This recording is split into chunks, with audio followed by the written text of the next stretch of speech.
as always, you've sent me loads of questions, and this is probably going to be the biggest challenge for me so far, because I've not so far in all the webinars I've delivered written 10 sheets of A4 paper. So this could be a turbo session. So bear with me. As usual, as Joe's always said, like, if you've got any sort of questions or things I say, then just lob it into the comments box, and then I'll sort of go through those at the end. Brilliant. So Nigel, let's just quickly go through the questions. So Nigel, looking for pacing and timing over different terrain, top tips for rules that are found to be effective, and how to maintain accuracy when measuring distance with timing and pacing over different terrains. So yeah, tricky one this. It's very much down to practice and more practice. You know, there's no shortcut to this. I'm not sure you can truly apply a workable rule for all situations. So, you know, a hard and fast rule. The environment's just really dynamic.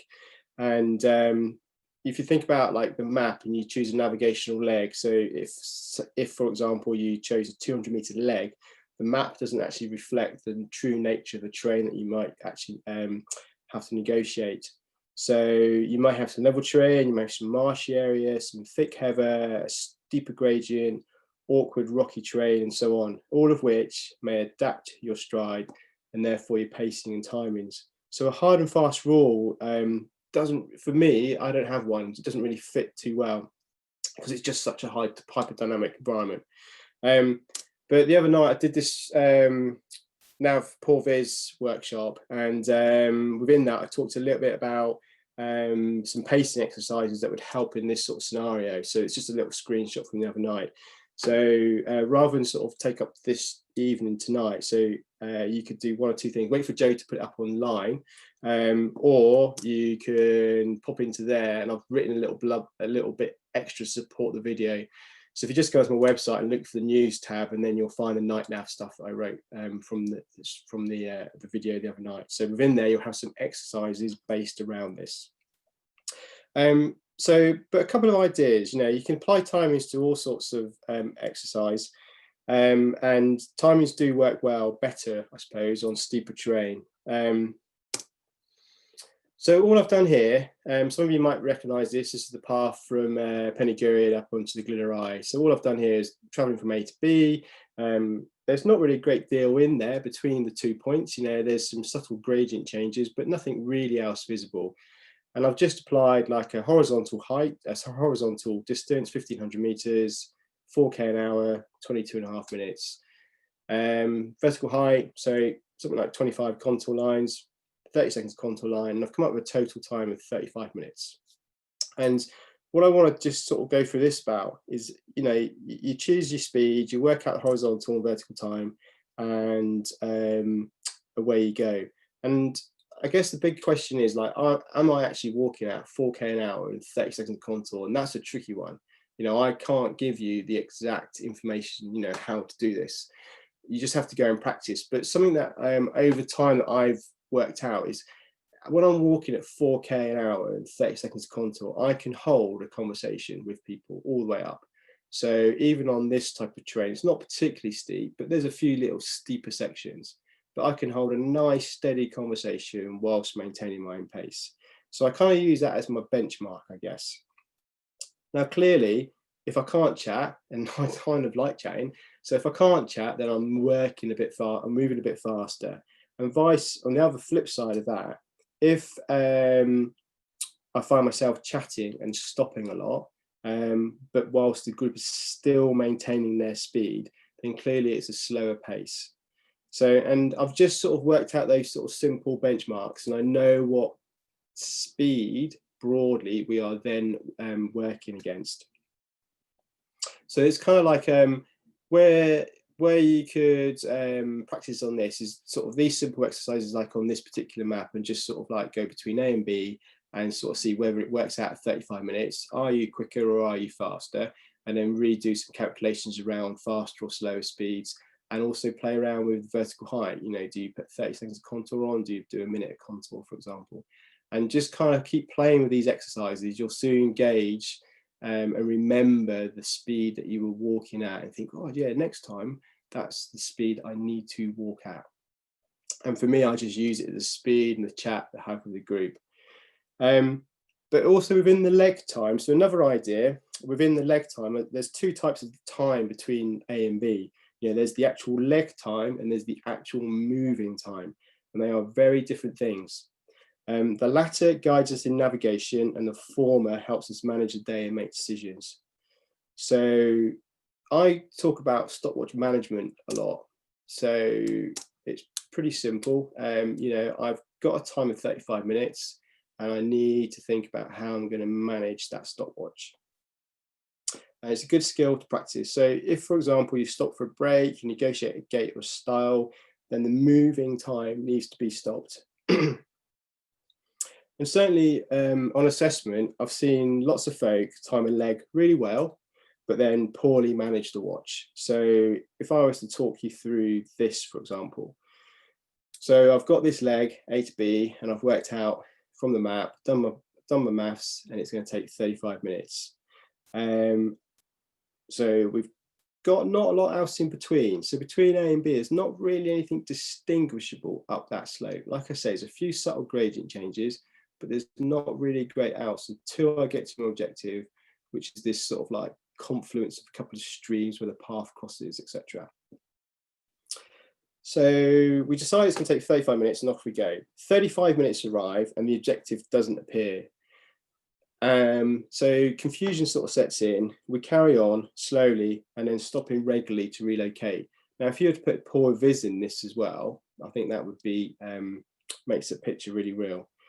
Eventually, we arrive at the objective. The actual leg time is 60 minutes. Okay. The actual moving time I've recorded there on my watch is 35 minutes. So every time we relocated, so once we keep stopping and keep thinking need to relocate, I've stopped my watch. So this effectively means I've just lost almost 30 minutes out of my day. And it's all just from a simple thing of not managing your watch effectively. So, you know, in a work context, this could have massive implications because, you know, I've based my my day on what people would like to achieve, and I've worked out my timings for the day. I then need to manage the time. I need to manage the actual legs, and I need to manage the moving times, and that's what helps me make good decisions on whether I continue with the whole day or whether I cut legs short because perhaps we're moving a little bit slower. So the moving time and the actual leg time are two different things, and I think those are sort of things that are worth playing. It definitely pays dividends when you are working, because for me, most of my weekends are taken out with work, and a lot of people on Sunday, for example, do wish to be back at the car park at a certain time, perhaps earlier, to sort of miss the traffic, etc. And so if they wish to be back at like 2:30 in the afternoon, I need to be back at 2:30, not at 3 or 3:30. And so these sort of tools I'm just explaining here are what help me manage that day and ensure I get back to the car park at sort of the right time. I mentioned it before, but like a GPS will help you with all of this. So in terms of like measuring distance and with timing and even pacing over terrain and how accurate you are, you know, if you have a GPS unit, then you have a trip computer on there, and there you can see that you can set the trip computer up with whatever field you want. You know, the whole plethora of things you can see. But you can see the distance you traveled, you see the moving speed, you see your average moving speed, you can see your stop time and so on. So in addition to all like your just raw skills, you know, a GPS unit will really help. I mean, there's obviously, you just need to check its level of accuracy when you turn it on, it's up correctly and so on. But and then I also mentioned the other night, pacing cards. So, you know, you can put whatever you want, create your own, but put whatever you want on it. So if you feel that there's something out of like height gain and pacing and timing that you feel that, you know, need to put extra on, then put extra on. Just because you know, the standard pacing cards that you sort of get given or get picked or pick up have 100 meters and therefore your pace is a 66. That's the only information that's on there. That may not be good enough. You know, you may want to have other information. So create your own and put whatever you want on it. Hope that's giving you some thought there, Nigel. Cool. Yeah. So top tips for teaching contours, especially for people who couldn't visualize map contours to true landscape. Yeah, this is a good question. So truly complex area to teach. This is not easy. I mean, I think it's the hardest element of all of everything, really. You know, if you teach about ticking off features, and you use good features like within woods and streams and boundaries, then those, and if you know the area well, then those are all tangible features that you know exist, and so they're quite easy to like help people learn that skill. Whereas with contours, you know, a 10-meter contour and a Harvey's contour, 15 meters, there's a lot that can appear between the two, and so it's very hard to explain that to people to start with. So, you know, it's a fundamental building block of like the mountain leader process as well. So now, annoyingly, but in a good way, some people kind of have an instant light bulb moment. So you introduce contours in some format, and some people just really fortunate, they just get it straight away, and fantastic. But others will take considerable time. I mean, I think personally for me, like reflecting back, I'm pretty certain it probably took me a year to 2 years to really understand what they actually did and how they worked and how I could interpret them and so on. So it took me a little bit, a little bit longer. I suppose it depends on the level you're wishing to teach it at, but just identifying what's up and down is a good starting point, and then perhaps moving on to the different shapes. So just gradient is a great place to start, you know, just like getting people to understand that contours close, contours far apart will indicate a different style of gradient. And when you walk up a slope, you know, your legs will give you that feedback. Sometimes your legs will hurt because it's steeper, and sometimes your legs will be happy because the gradient is eased off, and you know, you can reflect all that off the contours. Moving on to the shapes, you know, there's a number of different shapes that are dominant on the map, and pretty much the mountains are just made up of those three shapes and just lots of combinations of it. So I guess though, you know, if you're moving on to shapes, then a tip would be that you know the area really well and you show really good examples. You know, there's no point in giving somebody a ring contour if it's like a foot high, because you know we've all been there. You go into a ring contour, you expect it to be big and massive, and it's very small and subtle. So that would not be a good teaching resource. You know, you need to show really good examples. I think in terms of the word visualize, it's an interesting one for me. It can just take a lot of practice for folk to get this stage, and even then it's very hard. I mean, at the ML sort of assessment and even training, we talk about that. You know, imagine what's going to happen, you know, what sort of picture you're building in your mind, etc., from the map.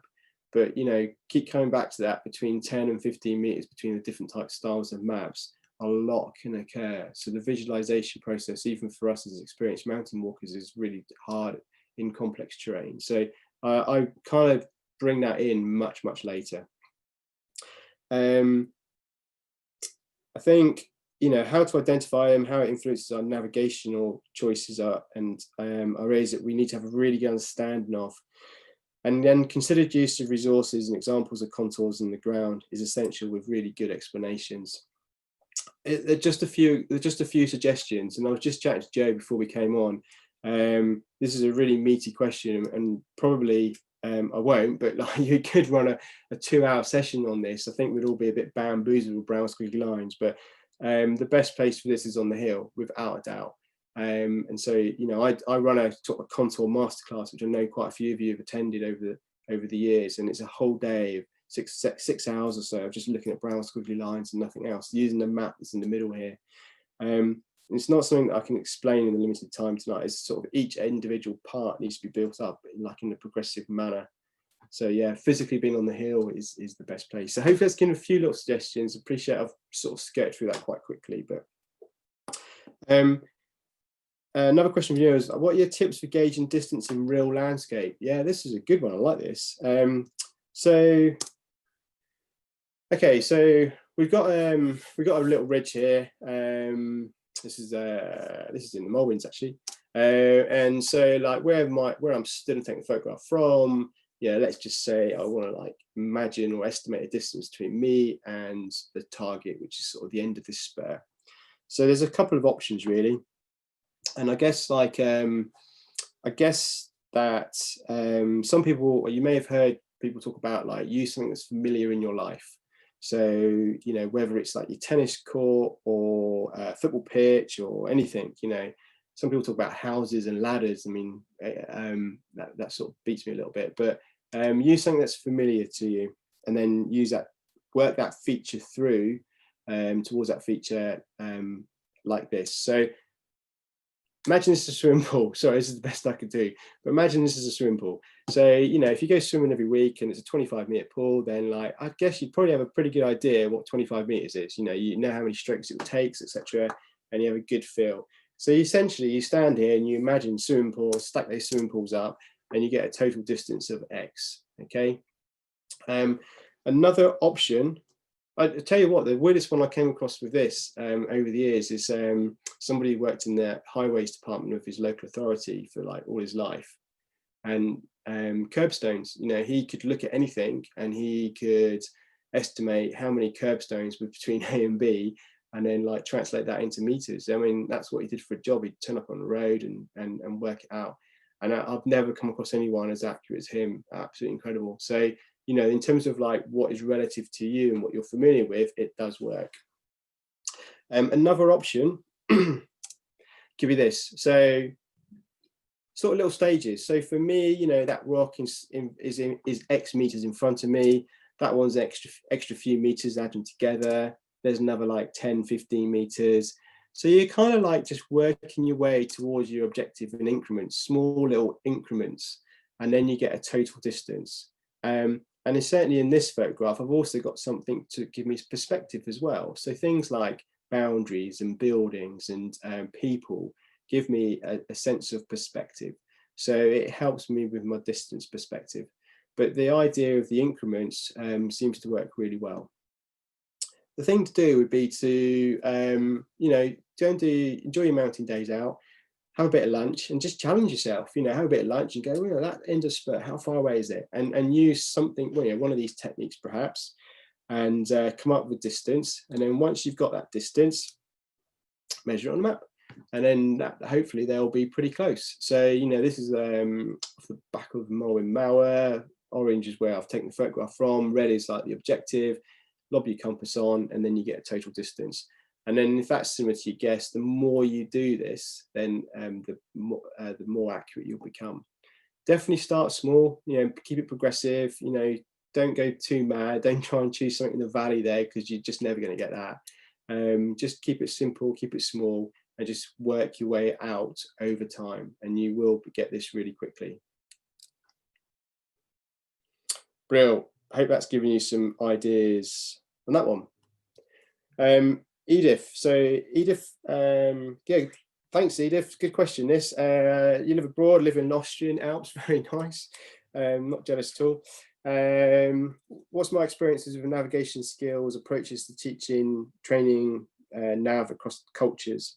So I'm sure as many of you are aware, paths in the Alps tend to be excellent waymarks, painted markers, sometimes literally every few meters, and nobody brings a compass. Yeah, there's something to be said for the European way, isn't there? I quite like it, to be honest. Dead simple. I kind of like the ethics of the UK though, as well. I really enjoy the ethics of the UK, where we do actually have to use up some pretty high standard skills to sort of work our way around the mountains at times. But however, certainly when I've been away and on holiday or working overseas, then this is dead easy. But having said that, I've been challenged on a few times as well where the paint's worn off, and it's not particularly easy. Or like, between path junctions and signposts, there's lots of other little paths that sort of lead off. So it's sort of a map and compass is still really relevant. There's definitely a few stories as well, mountain guides like coming down into the wrong valley in the Alps, and a very expensive taxi ride home. So, it happens, in the Alps, we can get almost into this false sense of security and just expect these things to be there. And sometimes they don't always become true or aren't as easy to identify. So it is interesting and worth still having those sort of basic skills. So what to teach to train? Well, I guess certainly out in the Alps, I think they have a good set of skills for what they need. But compared to us, they're fairly basic, I guess. We seem to have a very good standard within the UK, whether even in a recreational level, we seem to be able to go out in all sorts of weather and navigate in all sorts of weather, and sort of be able to get ourselves back to the car. So but I think it's worth, if you were in that environment there, and you found yourself here, I think it's worth teaching all the basic skills. But I think that's the word. What are the basic skills? So the other day we talked about poor vis, and so like if you had poor vis here, then the challenge might be that you can't come to a path junction without a signpost. So with a quick bit of basic map work and some basic compass work, you'll be able to choose whether you need to go left and right, rather than the poor vis that we talked about the other night. We got into some pretty complex stuff and some really sort of fairly technical techniques as well. So I've always, whenever I'm away, even in these sort of environments, I've always taught the basic compass work, even if it's just northeast, southwest. So at least that will help, hopefully. Local mapping, it leaves a lot to be desired sometimes, but like if you've got this sort of great signage on the floor, then that's a real benefit to you. I guess also though, you'd know the area well, so it keeps coming back to that same thing, knowing the area well. So against what folk wish to learn and their aspirations of what they want to do and visit in the future, you can just sort of adapt the appropriate skills against what you're going to pass over. Certainly GPSs and altimeters are undoubtedly more common in the Alps, but I guess you just still need to back that up with the basic skills off the map.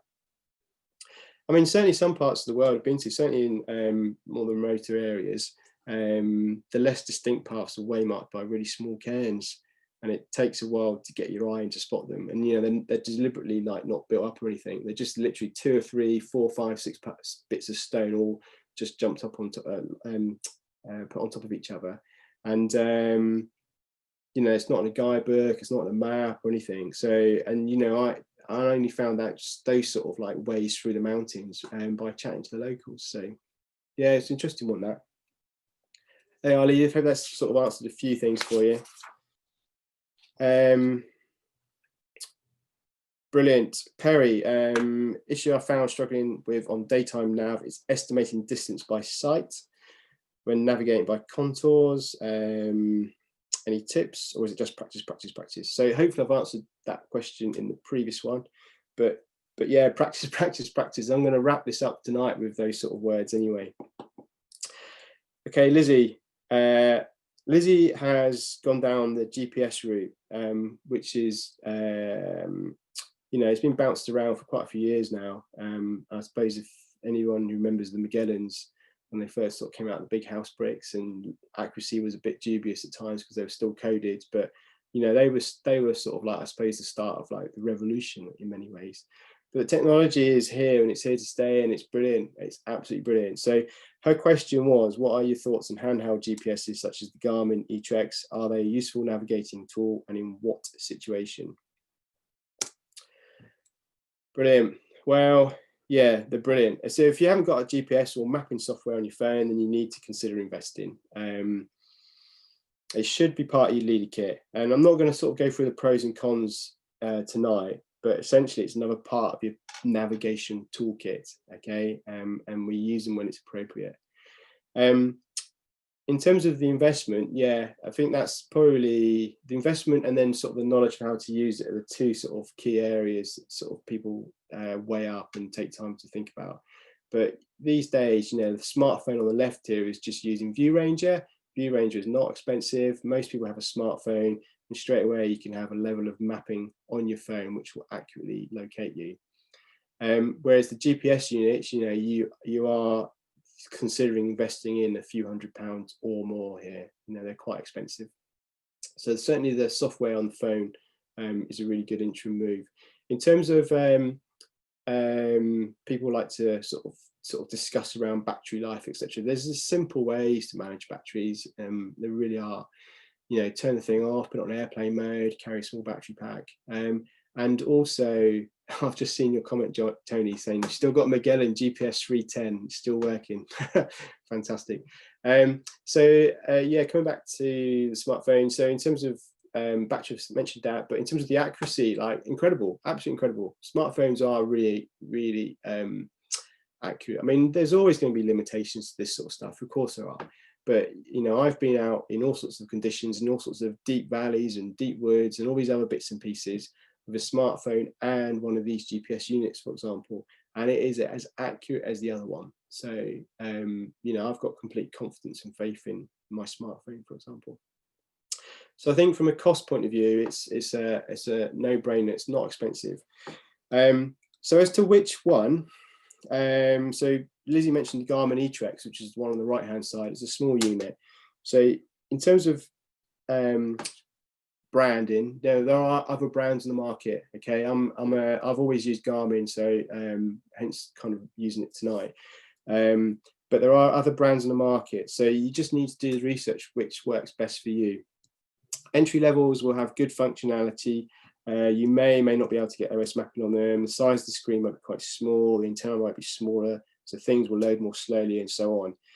And then as you move through the basic models, you know, maps become accessible, screens become bigger, you get some additional functionality, and they definitely operate quicker. Perhaps touchscreens as well. Some of the other models have touchscreens. And then you can also get this Thunderbird option as well, which I'll come back to in a moment. There's just a lot. You just need to do some research, basically. But I guess you just need to think about what are your main uses of it. You know, why do you want to invest in a GPS? You know, is it just put in your leader bag, so it's going to sit there and occasionally you bring it out, bang it on, relocate yourself, and maybe use it for 10-15 minutes? Then something quite small would work. But I would suggest that you definitely have an option that you have mapping on, and not just a grid reference. You know, grid reference is great, but mapping is another layer of your navigational toolkit, and will allow you to sort of navigate as well.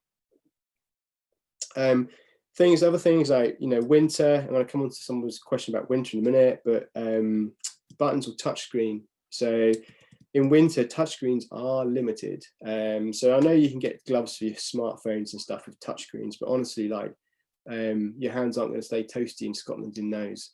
And also, screens do get like this real thin verglass ice on them as well sometimes. So, you know, touchscreens don't work. And then when you try and wipe the verglass off, you're at risk of like damaging the screen, unless you've got a protective sort of film on top. Buttons seem to work quite well.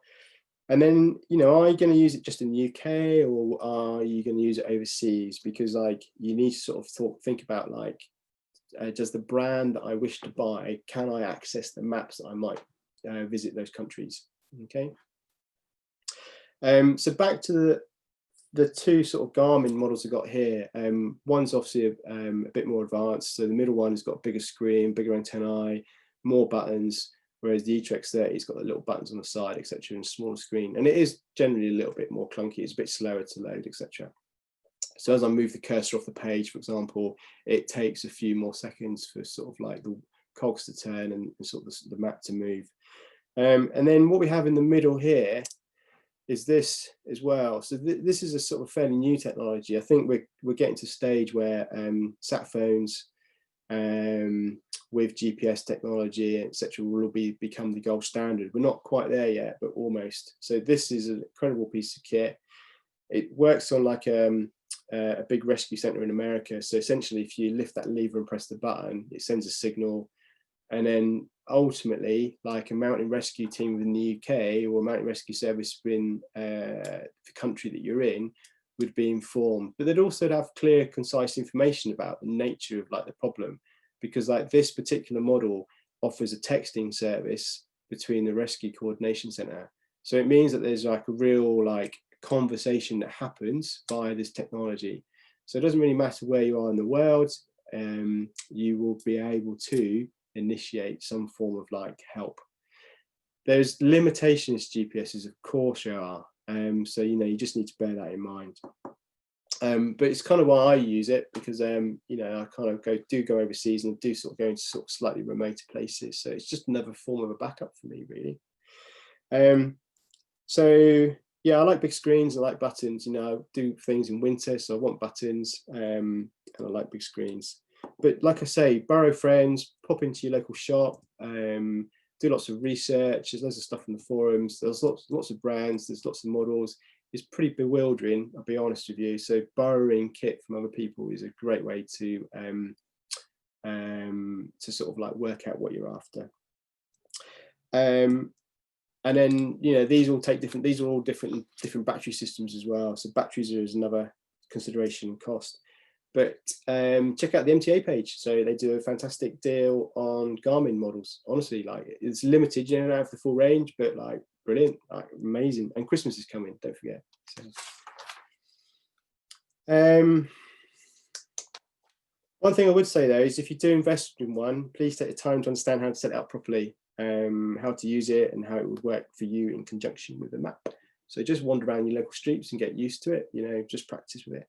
We're seeing too many folk, certainly on ML assessments, we're seeing lots of folk bringing out this sort of technology and having a really poor understanding of what it does. You know, even down to like, GPS isn't set up for OS Grid, so they're using lat long, but they're not really sure what the numbers and symbols actually mean. So, you know, you would struggle putting that information across on a 999 call. So, you know, it's worth just taking a little bit of time out and setting things up properly and understanding how it's going to benefit you. Last part of Lizzie's thing was, are they a useful navigating tool? Hopefully I've harped on about it, but hopefully you've got it now. Yep, there's too many examples to use here, but it's part of my toolkit of navigation. It's part of my safety kit as well, really. And if you think about like being in a poor viz, rain, high winds, awkward terrain type scenario, you've also got to manage people through that as well. So, you know, in that situation, this may be one of the most efficient ways of moving through that terrain effectively and quickly.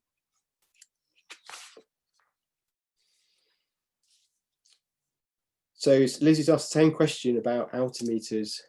Yeah, good shout. So whole techie thing on the table here. So watches, and also on the sat phone, on the GPS unit. Same answer. Everything else stands basically. But like I say, that there are limitations or peculiarities with altimeters and how they're set up and how they do sort of their workings, and so you just need to know what they are and work with it. Brilliant. So last question from Lizzie: navigating abroad, what tools do you use, especially when mapping isn't very good? So there's two ways I look at this, and whether it's a personal trip or a work trip. I bet you probably have, most of you haven't probably seen one of those. Maybe you have, I don't know. So this is a this is a Russian map. I couldn't even tell you where it is actually. I just lobbed it, but I've used a few Russian maps over the years because that was all that was available to me. So basically, what do I use? Well, you know, if it's a work trip, then I've always done a personal trip before, you know, so it's like a recce. So I've gone and made the mistakes, essentially. I've worked out the limitations of the map, what it doesn't show, what it does show, what the scale is, what's missing, how the locals might view it. Maybe I've also spoken to folk and friends who may visit the area as well and sort of see what maps they've used. You know, quite often I found that, you know, a bit of internet search, I found a map, and then speaking to others, or even in country speaking to others, another map appears from out of nowhere, and it's even better. So there's not necessarily like a national mapping service like we have here with the OS, for example. And this photograph, actually, this screenshot is actually, you know, quite a few years ago. A lot of countries weren't happy to sort of like share out their mapping of their country, you know, for security reasons, and some countries still don't. And this was in the Cold War era. Russia pretty much mapped everything, and these maps came from that era when the Iron Curtain came down, etc. Then these maps actually became available to us. So places that we weren't able to access before in terms of mapping, we could actually get this mapping. And they're pretty good. You know, you can hunt down like you can hunt down the UK versions, etc. And they're not bad. They're not bad, to be honest. So basically, the trip, my personal trip, would just allow me the time to sort of get all this under my belt, and probably, like I say, make a few mistakes based around the map, because of the poor mapping. You know, certainly some places have been like the big, you know, 200-300 meter cliffs up the map, they're 500 meter contours. Yeah, really tough, right? Really tough. I worked in the Middle East quite a few years ago for a year. Lived out there in one of the Middle Eastern countries, and the mapping was a state secret, and we were only we weren't allowed anything, and so we had to use GPSs in Google Imagery. And Google Imagery was amazing. You know, it had just sort of changed and revolutionized a little bit then. And it's still something that I use now in terms of like you know, wrecking areas, etc., and having a look at that. But you know, that in that time, we were actually issued like I think like 10 A4 sheets of mapping. The military eventually gave in and gave us 10 A4 sheets, but we had to sign a writ saying that if we lost a single sheet, you know, we'd be going to jail essentially. So needless to say, we never took them out, we hid them under the bed or something. Anyway, but I think also just, you know, navigating abroad, I think just some good old fashioned plain common sense is also needed. You know, just looking at the terrain and looking at the map and, you know, making some common sense decisions. But we're lucky these days, you know, a lot of places, you know, you can still get some basic mapping on your GPS and or phone. So, you know, whatever you're doing in there, you still be able to like get a GPS backup as well. So pretty useful. Yeah, Lizzie, I hope that answered that for you. Andy, what top tips do you use when contouring? This is something I struggle with, generally overcompensating the tendency to walk down hills, ending up higher. Yeah, I think we've all been there, probably still do actually. So yeah, I mean, the technology is there. I mean, use the technology, you know, altimeter and GPSs, this is what they're designed for. You know, an altimeter will help you efficiently contour around without losing height. And you can contour around like, you know, whole mountains essentially on the 600-meter line, and you know, come back to your starting point. You know, and if you use that technology well, that's the outcome. And so yeah, definitely keep your track on time. But I think you just need to do it again and again and again, you know, and so if you use that sort of technology, then in good viz, pick your feature, walk across the slope, keep watching the unit. So whether it's your watch or your phone, perhaps, you know, smartphones, you know, on the mapping side, you know, a lot of them will still give you the height. Even OS Locate, which is a free app, you know, I'll be a bit cautious of that, but like it's a free app, and it does give you the height. I found the height a little bit variable over time. Good reference is accurate. The height's a little bit variable on different phones, etc. But you know, it could be another piece of technology that might aid you in this. But I suppose also be aware we're quite lazy. You know, as people, we're quite lazy sometimes, and so when we go across a slope, there's something in the way. We'll take the easy way out, which is go down and around it. And so, you know, I think a lot of times we go down and around something, we don't always quite get back up to where we should get to. And then if we do a few of those over a leg, cumulatively, we're just losing height all the time. So maybe take like the other way. So when you hit an obstacle, I know we don't really want to go uphill necessarily, but go up the obstacle. It's easy to come down onto something, you know, you'll know the visual point on the other side of the obstacle that you're aiming for. So coming in from above it, you'll be able to see it more easily.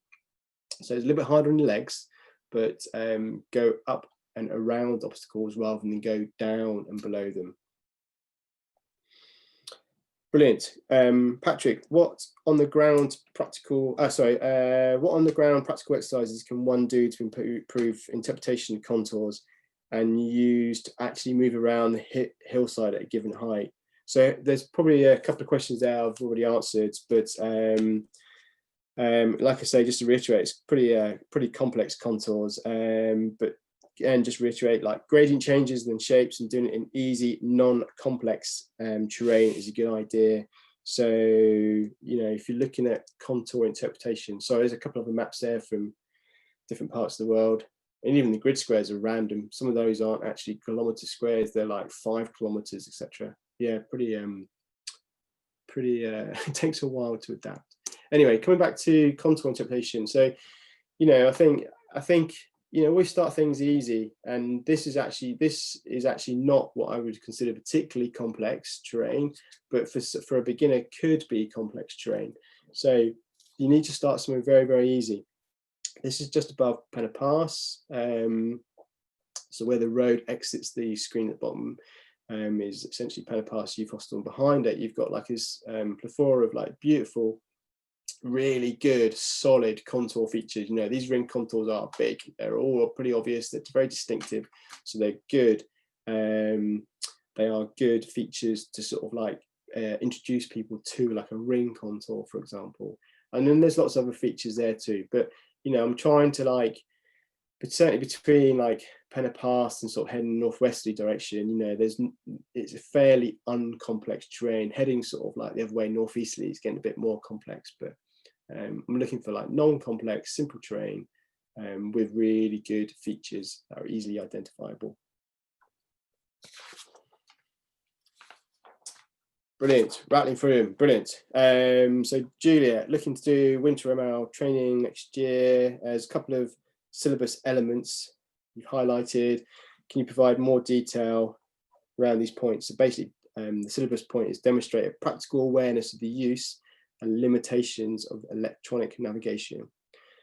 Are we expected to arrive at the training of GPS? What should I use a level B as a GPS recommended for the purpose of a mountain leader winter? So I guess electronic navigation, bring watches into that as well. So your watch, your altimeter, and a lot of watches, the higher end of the models would also have GPS functionality on them as well. I guess in terms of like, are we expected to arrive at the training GPS? I'm not a winter ML provider, so you probably need to check with the person you're going to go to and do your training with, whether you need to bring one or whether they're going to like be able to have them available for you. But I think you if you've got a reasonable knowledge of how to set one up, and here we go, little Garmin eTrex 30 again. But I think if you've got a reasonable knowledge of how to set one up, understand how it works in combo with a map, and perhaps have worked out some of the limitations in advance before your winter training, then obviously it means that on your training course, they'll be able to advance your skill base. I guess if I was to use, like a summer ML and think about like a compass, the expectation would be that you could turn up and understand the basic functionality of the compass and deploy it. And so it means we can take those personal skills you have and move it on a bit further and quicker. And it'd be the same with like this type of technology. But, like certainly, you just need to weigh up all the factors about this. Certainly in winter, there's a few things to consider. Certainly the gloves is the obvious one, and so the size of the unit might sort of like relate to sort of what you're after. But best thing to do is ask lots of people who are sort of working winter or spend or have those and see what they say and so on. And again, things like this, like a bit like your compass in winter, everything needs to be attached to you. You can see at the bottom of this particular GPS unit a little doodah for a lanyard to go through. If you lost this off your mountain, that's an expensive day out. So again, just simple things and having it attached to you. Brilliant. Mark, what is the level of tolerance regarding accuracy when leading the leg to a given location? Here I am thinking of two features such as two ring contours or two re-entrants, etc., that are extremely close to each other. And that's the question everyone wants to know. That's a really good question, Mark. It's something I get asked a lot, to be honest. And I think, the syllabus doesn't sort of like, the ML syllabus doesn't sort of give you that answer. And I suppose it's never as easy to take a single leg in a navigation leg in isolation on an ML assessment. And I think you need to remember this is a leadership award. It's not a NAV award. NAV is important. It's a significant way that we keep people safe in the mountains, and so we do spend a good portion of time looking at this one aspect. However, all the other elements are equally important, and it's a holistic approach over the week. So some mistakes are normal and are allowed. Certainly I think for me, I'd always start a mountain leader assessment with a quick chat around this very question, so we can kind of get this out on the table immediately. Folk can ask questions about it. They can be clear about the expectations on them, and we sort of set the benchmark out early on. And for me, it would start with a minimum of 6-figure grid reference, and so that's quite easily born for me. It's easy to justify. I mean, beyond the assessment week, and let's bear in mind, let's agree that this is 100 square meters, is a big area to start with, but certainly at the end of the assessment, then when you go to work the following week, for example, and you have a bit of mini of an epic and you need to 999 it, then I'm really confident that you can like accurately relocate to a minimum of 6-figure grid reference and then on your 999 phone call, you can pass that information across. However, within that six-figure grid reference, yeah, undoubtedly over the week, because we're doing a lot of nav, you will get more accurate. You will be more accurate than that. But within that, if the objective is a ring contour, as you talked about, and we find ourselves clinging to some steep terrain, then there's obviously an area around contours that we need to explore a little bit further. And we have 5 days, as I mentioned, and we're here to help and support. So, if we need to sort of like look at the contour aspect a bit more, then we can do that. Undoubtedly over the course of the week, the level of accuracy you will demonstrate will be higher. It just will be, because I don't think I've ever really, apart from assessments, I can't really remember when I've ever navigated as intensely and as much as that in one period. And so you just get really switched on and get really refined and get into it, and you start seeing things really quickly. So and I guess the idea of looking for small contour shapes in complex mountain terrain means that you can really and truly interpret the map on the ground. I guess in relation to the specific example, if there was 2 similar features close to each other, then for me that would be a really good conversation. So if you were like going, oh, is this one or is it that one, that would be a really good conversation to be having, rather than like being in the wrong grid square. Okay. But remember, out of those 2 ring contours, we would have chosen one because there's evidence around it that will support being that particular one. Okay, so you just need to keep looking.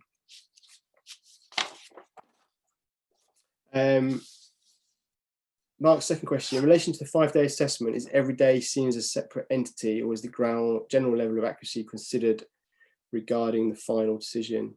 Here I am thinking at some point even the best of us are likely to make a mistake. Yeah, I totally agree with you. Totally agree with you, Mark. I think if someone said to me that they spent all their time in the mountains and were never lost, always knew where they were, I think there's probably a wee little fib there somewhere. Certainly I wander around the mountains, and there are occasional times where I'm confused. I'm utterly confused. There's a lot going on. Maybe because the different environmental situation, etc. But there's a lot going on, and I'm like, not too sure. But the thing is, I've got the skills to get myself out of that. I've got my skills to relocate and so on. And so that's what we're after. We're after some good navigation throughout. And if it doesn't work out at some point, then tell us what you're going to do. Don't see it as a mistake, just an opportunity to show off another set of skills. Okay. And then Mark's last leg, and we're heading up to 10 to 8. It's good, we're going well.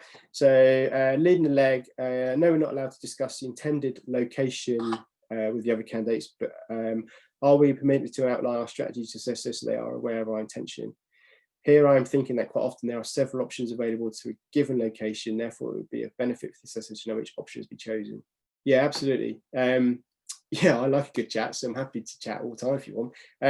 No, seriously, we're not here hiding behind a clipboard or anything, and part of what we're up to is we're trying to work out how you do things and how you think and how you come to your choices. So, there are occasions that we are eager to hear your thinking, and you might have 2 or 3 options. And I think that's the beauty of navigation in the mountains. We could give even tonight, we could put a navigational leg on the screen here, and we're probably between us, there'll be a whole variety of different ways of doing it. And you just work to your own strengths, and they probably would be all safe. 1 or 2 might be a bit more efficient than the others, and so on. And so it's nice to hear your thinking about why you're choosing different, coming up with different options, and then ultimately what is your main option and the reason behind that. And it might be that you flip that halfway through. You go halfway through a leg and you think, oh, it's not really working. Actually I should do this and change plan, and that's brilliant. And again, if you just want to give us a heads up and go, look, it hasn't really worked out. It wasn't what I was expecting, but I've got this other option, as I mentioned, and I'm going to utilize that now. Brilliant, absolutely brilliant.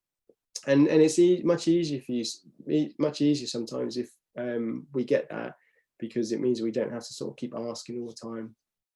But there will be times though we will we'll be keen, for me, I'm definitely keen at times not to hear what you have to say. Certainly as the week progresses, I guess I'm keen for you to like demonstrate that you can make your own decisions, okay, without any immediate feedback. You know, feedback will come, but it will be later. So I'll be keen at some point during, you know, as the week progresses, to sort of like see what, you know, decisions that you make. So certainly at the beginning of the week, lots of support and encouragement, and that continues through the week, but it might dilute a little bit, okay. And I think the note about chatting to others, yeah, just be careful. I mean, everyone's super keen to help each other and share their reasons, and but we kind of need to see your own individual process and reasons behind the choices that you're making, and not be influenced by others. And you know, if you go beyond this, you know, when you work with a group, you know, it is your decision. It's no one else there to ask or be supported by. So it is your decision. And certainly, you know, I always suggest like going to do QMDs solo is a really good way of like gaining that confidence in that. And I've definitely seen folk on assessment because of like sort of sharing information. I've seen folk absolutely spot on with their relocation, only to be talked out by it by somebody else a few minutes later, which is like yeah, it's a hard one to sort of then manage, really. Brilliant.